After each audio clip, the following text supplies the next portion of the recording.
আজ বুদ্ধ পূর্ণিমায় অগ্নিদেবতার পুজো। সুপ্রভাত। স্থানীয় সংবাদের ডিজিটাল মিডিয়ায় সংবাদ পাঠে আমি মন্দিরা মাঝি।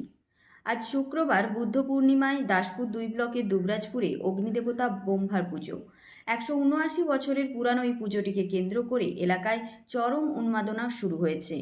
পুজোর সূচনা সম্বন্ধে লোকমুখে প্রচলিত একটি কাহিনী রয়েছে। পুজো কমিটির সম্পাদক সুধাকর কর্মকার বলেন, আমরা আমাদের পূর্বপুরুষদের মুখ থেকে শুনেছি প্রায় 178 বছর আগে বুদ্ধ পূর্ণিমার দিনে হঠাৎ করে গ্রামের মধ্যে আকাশ থেকে একটি অগ্নিপিণ্ড মাটিতে পড়ে।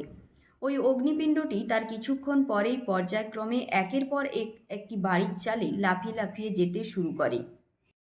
ওই সময় অধিকাংশ পরিবারের খড় কিংবা তালপাতার ছাউনি ছিল, তাই অগ্নিপিণ্ডটি বাড়ির চালের ওপর দিয়ে যাওয়ার ফলে ওই দিন ওই গ্রামের 20 থেকে 25টির বেশি বাড়ি পুরোপুরি পুড়ে ছাই হয়ে যায়। তারপর থেকে ওই গ্রামের বাসিন্দারা প্রতি বছর বুদ্ধ পূর্ণিমার দিনে অগ্নিদেবতা ব্রহ্মার পুজো করার সিদ্ধান্ত নেন।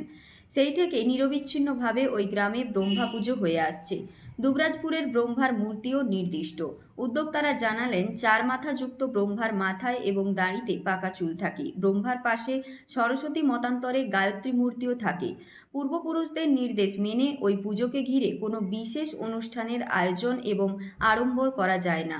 উদ্যোক্তারা বলেন, আমাদের নিয়মই রয়েছে পূজার থেকে ভুজা বেশি যেন না হয়, তাই অনাড়ম্বরভাবেই ওই পুজোর আয়োজন করতে হয়। তবে ওই পুজোর দিনে পাশাপাশি বেশ কয়েকটি গ্রাম ছাড়াও পূর্ব মেদিনীপুর, বাঁকুড়া, হুগলি থেকেও প্রচুর ভেটি আসে।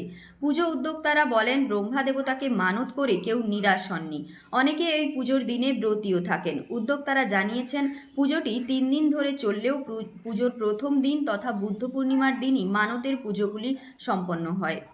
ঘাটাল মহকুমার সমস্ত খবরের আপডেট পেতে স্থানীয় সংবাদের ফেসবুক পেজ, ইউটিউব চ্যানেল এবং www.ghatal.net এর সঙ্গে যুক্ত থাকুন।